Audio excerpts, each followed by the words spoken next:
Bonjour, aujourd'hui nous sommes accompagnés de Madame Michelle Norfleury, qui est la maman de Cassandra. Bonjour Madame Norfleury. Bonjour. Alors, qu'est-ce qui vous amène avec nous aujourd'hui, Madame Norfleury? Pour commencer, je dois vous dire merci de m'avoir invité à votre programme. Ce qui m'a amené ici aujourd'hui, c'est que je veux donner une réponse au pasteur Daniel Chéry de l'église Le Refuge au sujet de l'interview qu'il a fait le 19 juin. Merci, alors bienvenue. Alors, parlez-moi de votre fille Cassandra. Cassandra était une fille très intelligente, organisée, affectueuse, intègre, franche. Oh, elle était aimée par sa famille et ses amis. Elle était choyée par sa grand-mère.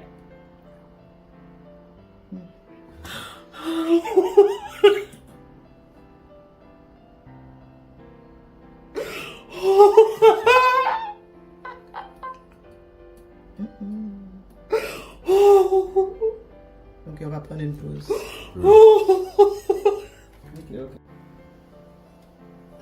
Cassandra était choyée par sa grand-mère, adorée et admirée par ses cousins et cousines.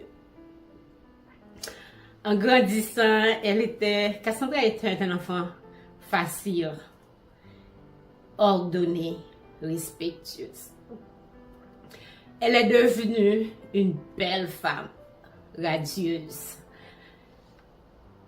Elle avait aussi une beauté intérieure, mais malheureusement, elle nous a quittés trop tôt dû à sa maladie. Comment avez-vous appris que votre fille était malade? J'ai appris la maladie de Cassandra par l'entremise d'une voisine qui était amie avec une cousine de Cassandra. Sans cette intervention, la famille n'aurait jamais eu connaissance de l'état dans lequel elle se trouvait. Personne de notre famille ne savait qu'elle était malade. Qu'est-ce qui a provoqué cette rupture? Quelle était la cause? Le problème, c'est que je les aidais financièrement. Je leur ai prêté de l'argent pour acheter une maison à Pincourt. Cet argent devait m'être remboursé. Malheureusement, ce remboursement n'a jamais eu lieu. Quand j'ai commencé à parler à Daniel au sujet du remboursement, il a répondu en encourageant conflit et séparation avec ma famille et mes petits-enfants.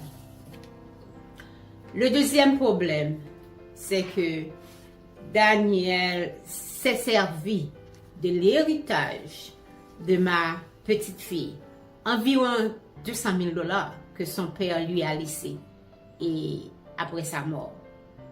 Je ne crois même pas que ma petite fille est au courant que Daniel lui doit cet argent qu'elle a hérité de son père.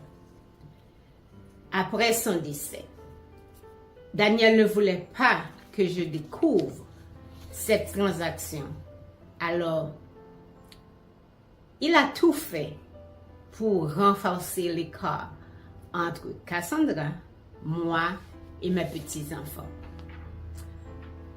Je ne crois pas que ma petite fille sera un jour remboursée, spécialement maintenant. À mes yeux, Daniel est un profiteur, un malfaiteur, un prédateur financier, un homme malhonnête et sans cœur. Il n'a pas sa place dans une église. Je veux dire à ses fidèles qu'il n'est pas un bon berger et qu'il est un faux prophète à qui Dieu ne parle point et n'a d'ailleurs jamais parlé. Je trouve, en tant qu'un homme de Dieu, il a manqué de conviction et de caractère. Sa parole et ses promesses n'avaient aucune valeur. Cette transaction m'a coûté ma fille et mes petits-enfants pour plus que 9 ans. Jamais, durant ces années, je n'ai reçu un appel pour le temps des fêtes, la fête des mères ou pour toute autre occasion. Quel genre de pasteur se comporte de cette façon?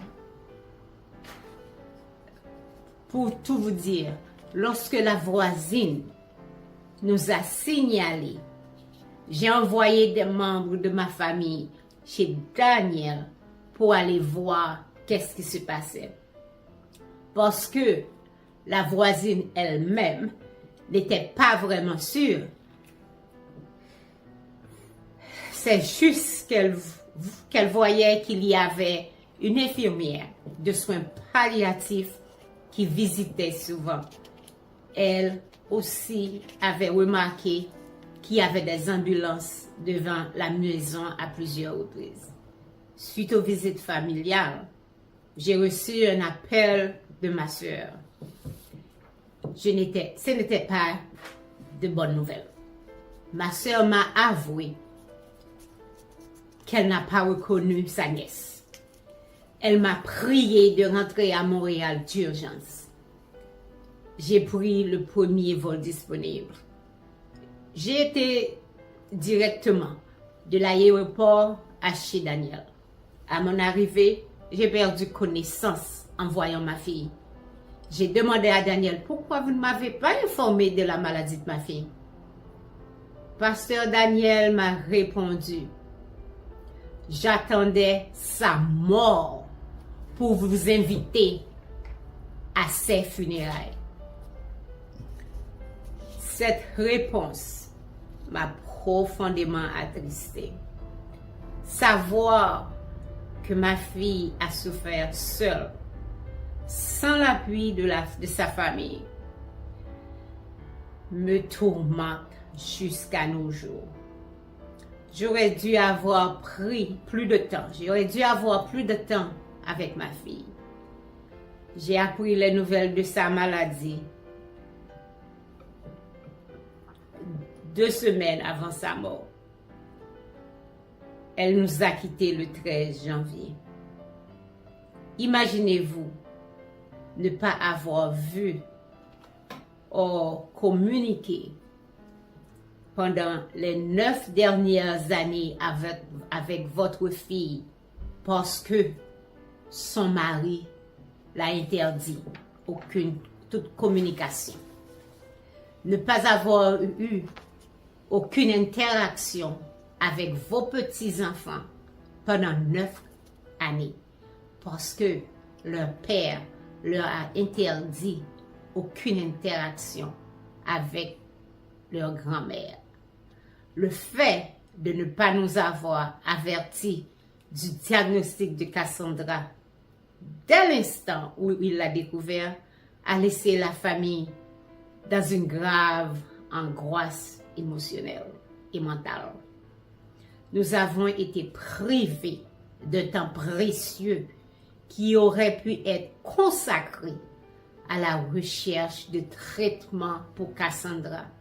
Et je suis certaine que si la famille était au courant dès le début, Cassandra aurait reçu les soins nécessaires. Parce qu'on aurait passé à l'action d'urgence au lieu de rester assis à attendre la mort de Cassandra. C'est pour cette raison précise que Daniel ne nous a pas mis au courant. Il savait que notre famille réagisserait avec une ténacité de fer pour combattre sa maladie. Daniel n'était pas intéressé à la guérison de Cassandra. Il était plus concerné à faire de la propagande et de la publicité pour le bénéfice de son église, qui est l'église Le Refuge. D'ailleurs, dans son entrevue, il a lui-même avoué que son intention n'était pas de chercher des traitements médicaux pour ma fille, comme un mari et un être humain aurait pu faire, mais plutôt, il cherchait à acquérir des témoignages explosifs qui auraient sans doute augmenté le nombre de fidèles à l'église Le Refuge. Je suis également très déçue et désappointée du comportement de la mère de Daniel. Parce que, ayant été une belle-mère et une mère, une femme et supposément une chrétienne,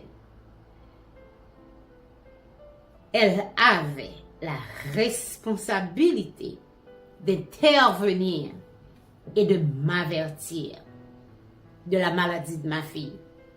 Je ne suis pas du tout étonnée de sa réaction, car j'ai une intuition que le sort de Cassandra a été décidé et que Cassandra a signé son acte de décès le jour qu'elle a effectué le transfert du titre de la maison que je lui ai achetée au nom de la mère de Daniel, qui elle n'avait aucun intérêt financier dans la maison. Quel genre de personne agirait ainsi envers la belle-mère qui l'avait aidée? Quel genre de gendre dirait à sa belle-mère que j'attendais la mort de ma femme pour vous inviter à ses funérailles? Quel genre de père cache à ses enfants la maladie de leur mère jusqu'à 2 semaines avant son décès, comme il a lui-même avoué? Moi, j'ai conclu que cette personne, Daniel Chéri, est diabolique, inhumaine, sans compassion, avare, amoureux de l'argent, matérialiste, inconscient et mal intentionné. Quel genre de mari reste assis sans lever le petit doigt, regardant jour après jour le déclin physique, la souffrance physique et morale endurée par sa femme, contrairement aux propos de Daniel que Cassandra voulait garder sa maladie? Cassandra était over the moon, très très heureuse de me voir et de voir sa famille entière à son chevet quand on est arrivé. Elle était très contente. Elle nous a très bien reçus. Elle s'est émerveillée de nous voir. Il n'y a aucune excuse acceptable pour ce que Daniel a fait à notre famille. Ce traitement-là n'aurait même pas été réservé pour un chien ayant besoin de soins vétérinaires. Chez mon Daniel. Qu'est-ce qu'on peut attendre de soi-disant pasteur qui charge $10 pour assister à ses services religieux? Daniel a traité la vie et la santé de ma fille comme l'une de ses transactions monétaires dont il est toujours le gagnant. Comment avez-vous vécu le deuil de votre fille? C'était vraiment pénible. Bon, je dois dire, il est encore et toujours pénible. Ma famille et moi n'ont pas vraiment eu l'opportunité de faire le deuil immédiat et convenablement au chevet de Cassandra au moment même de son décès. La raison, c'est que finalement, quand Daniel est arrivé à l'hôpital, il était accompagné d'un pasteur africain dont je ne connais pas le nom, et d'une de ses cousines. Celle-là venait de la Floride. À peine rentrée dans la chambre, et le défunt était couché sur le lit. Ils se sont mis à crier, à frapper le corps inerte de Cassandra, frapper sur le lit tout en criant « Cassandra, lève-toi et marche! Cassandra, je te donne de te lever et marcher! Cassandra, au nom de Jésus, tu vas te lever et marcher! » Ben, elle était morte. Ça fait 5-6 heures de temps, elle est morte à 9h30 du matin. Ils voulaient en faire un autre Lazare de Cassandra. But, ils ont oublié qu'il n'était pas Dieu. Ben, en fin de compte, le médecin a été obligé d'intervenir et de leur rappeler que Cassandra est morte, et bien morte, et qu'elle ne se réveillera plus, que les autres malades ont droit à leur paix et à leur tranquillité.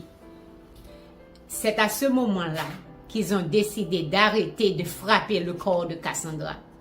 Je dois dire le corps inerte de Cassandra, parce qu'elle était longue décédée. Que Dieu bénisse ce médecin. Sinon, le corps de ma fille aurait pu être démembré par ces attaques violentes. Une fois encore, Daniel a démontré qu'il était un vrai sensationnaliste. Il voulait faire un autre Lazare de ma fille. Mais en faisant cela, il a seulement fait preuve d'être un païen. Seulement les Ougans et les Mambo du vaudou battre les morts. Je n'ai jamais vu un pasteur battre un corps décidé pour le ressusciter. J'ai jamais vu ça. Je vais le répéter encore une fois. Seulement les Ougans et les Mambo du vaudou ont cette pratique. Daniel est malhonnête envers sa propre foi parce qu'il est mené par l'esprit de l'argent. Pour finir, il m'a pris plus d'1 an pour commencer mon deuil. Maintenant, 5 ans après, je continue à pleurer la mort de ma fille. Je continue à avoir des regrets, comme on dit en anglais, des nightmares, pour ne pas avoir été là pendant que ma fille souffrait. En tant que chrétienne, quelle est votre perception de votre gendre en tant que berger? Moi, ce que je pense, Daniel ne peut pas être un bon berger parce qu'il n'a pas le bon sens de direction. Il est aveuglé par sa cupidité et son avarice. Pour être un bon berger, il faut être capable de protéger, de guider, de donner et d'aimer. C'est pourtant tout le contraire avec Daniel, car il est très égoïste, égocentrique. Il aime recevoir, mais pas donner. Il sème la division et désaccord entre la famille pour assurer son contrôle. Il est vraiment malicieux. Pour résumer, il est un loup déguisé en agneau. Y a-t-il eu depuis la mort de Cassandra un appel ou une communication de la part de Pasteur Daniel? Non.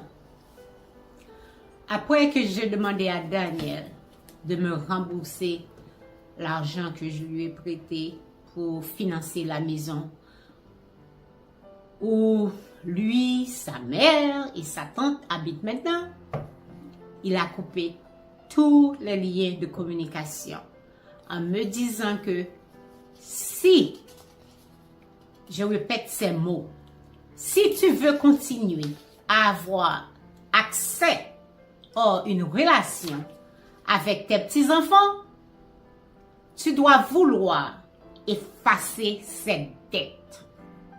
Ça, ce sont les mots de pasteur Daniel.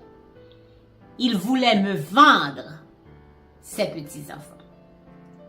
J'ai refusé cette proposition. Honteuse.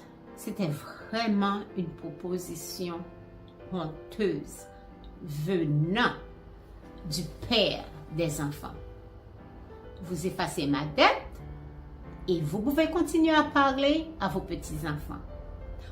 Or, je vous paie, vous n'avez plus de petits-enfants.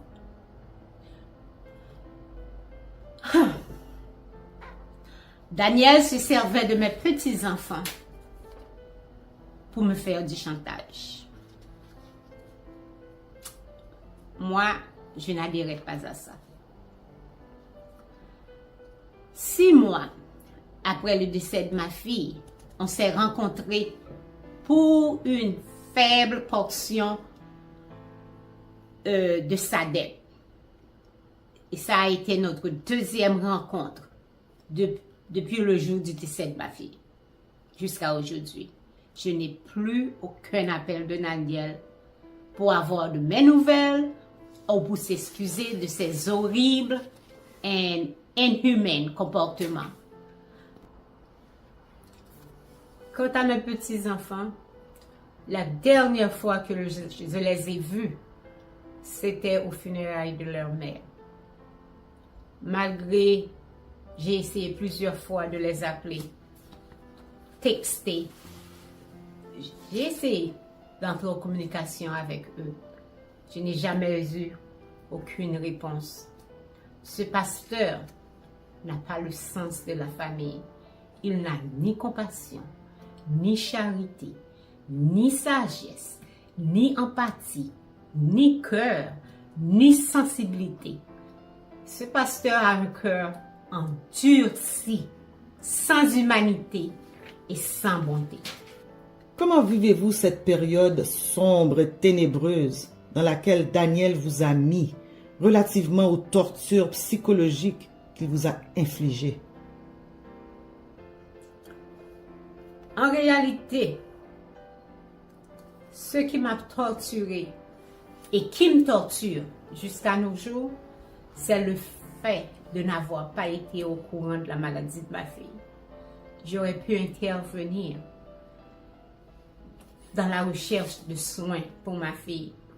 J'aurais pu passer plus de temps avec ma fille. Mais le plus déchirant de tout, c'est de savoir que son mari n'a pas levé le petit doigt à la recherche de traitement pour elle. Il faut être un psychopathe, un narcissique pour agir de la sorte. Pour répondre à votre question, je suis toujours triste. Je me sens déchirée par la perte soudaine de ma fille. Et je ne souhaite pas ça à aucune autre femme, ou aucune autre mère. Que voulez-vous dire à pasteur Daniel pour terminer? Daniel, vous n'avez pas été un bon mari parce que vous avez refusé l'accès aux soins médicaux nécessaires à votre femme quand elle en a eu besoin. Tout ce que vous voulez faire, c'était de la publicité. Vous voulez que la communauté sache que l'Église, le refuge, a guéri Cassandra. Pas Dieu. Parce qu'à ce moment-là, Dieu n'avait aucun pouvoir à votre yeux. C'était l'Église, le refuge. En entendant cela, il viendrait en nombre et vos dîmes et offrandes auraient été multipliées. C'était seulement votre but.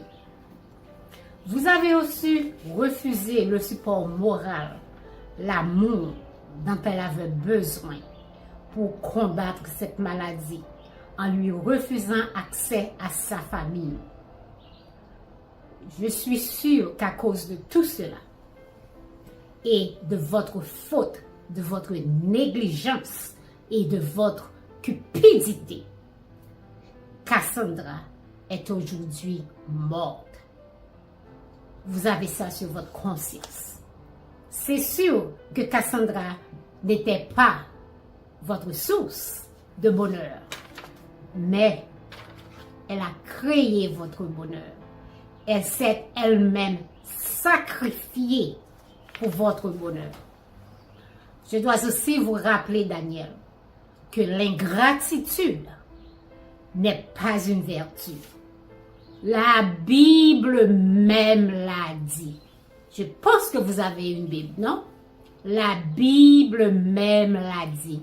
L'ingratitude n'est pas une vertu. Daniel, rappelez-vous où vous étiez avant Cassandra. Rappelez-vous où vous vous êtes rendu avec Cassandra et où vous en êtes maintenant après Cassandra. Daniel, vous n'avez pas été un bon père parce que vous avez refusé à mes petits-enfants l'accès à leur famille maternelle. Arrière-grand-mère, grand-mère, oncle, tante, multitude de cousins. Toutes ces personnes-là auraient pu être un grand appui moral pour ces enfants. Appui moral et psychologique, je dois en dire. Quel père fera cela à ses enfants après que les enfants ont subi un événement si tragique? Pour vous seul, vous avez recherché des aides psychologiques tout en refusant accès à vos enfants.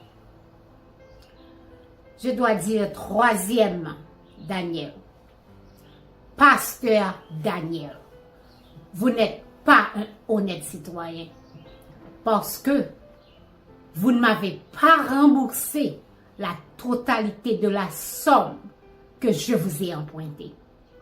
Aussi, vous n'avez pas remboursé à ma fille son argent que vous avez dépensé pour commencer ou pour démarrer votre église. Quatrièmement, pasteur Daniel, vous n'êtes pas un citoyen productif parce que vous vivez de la récolte des autres.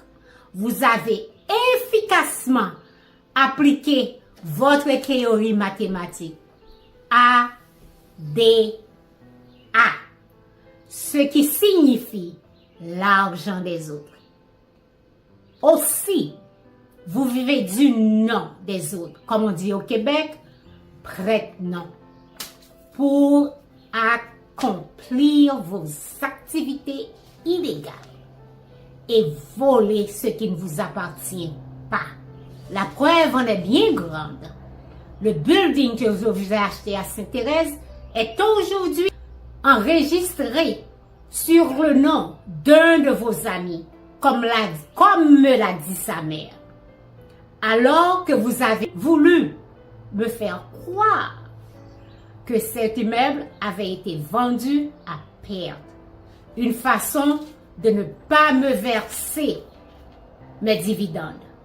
De plus, la maison à pain court que je vous ai achetée a été refinancée plusieurs fois en se servant du nom de votre mère, votre tante et maintenant votre frère. Je veux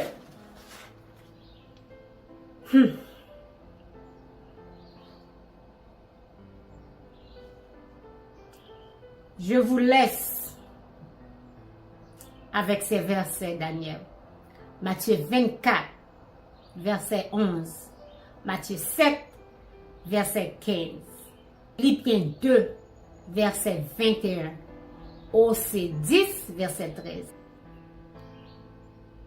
Et aussi, Daniel, je veux que vous laissiez l'esprit de ma fille se reposer en paix et que vous cessez de se servir de son nom, du nom de Cassandra, pour mendier de l'argent sur les réseaux sociaux.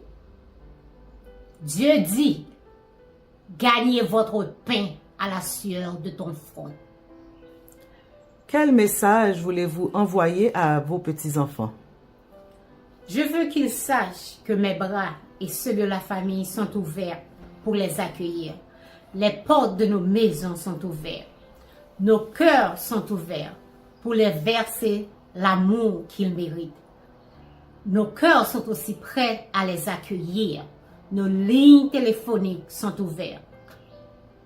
Come in or just call it. We love you all. Que voulez-vous que le public retienne de cette entrevue? Je veux seulement que le public sache la vérité sur la mort de ma fille. Ce portrait que Pasteur Daniel a présenté durant son entrevue le 19 juin dernier est complètement, totalement faux. Il n'est pas ce qu'il veut représenter. Il est un loup déguisé en agneau. Alors, ne vous laissez pas prendre à son jeu et dans son piège.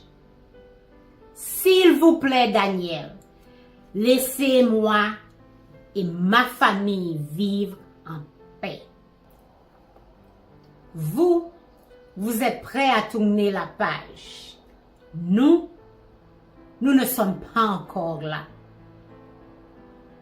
Selon votre interview, vous avez d'autres bonheurs en route. Je vous suggère de les accepter, de bien les traiter et de nous laisser en paix. Vous n'avez pas vraiment conscience du tort, de la peine et de la souffrance que vous nous avez infligé. En circulant votre entrevue sur les réseaux sociaux, là encore, vous avez fait preuve de votre insensibilité et de votre narcissisme. Shame on you, pasteur. Alors, merci beaucoup, Madame Michelle Nord-Fleury. Toutes mes condoléances à vous et à votre famille. Merci. Encore merci de m'avoir accordé ce temps d'antenne. À la prochaine.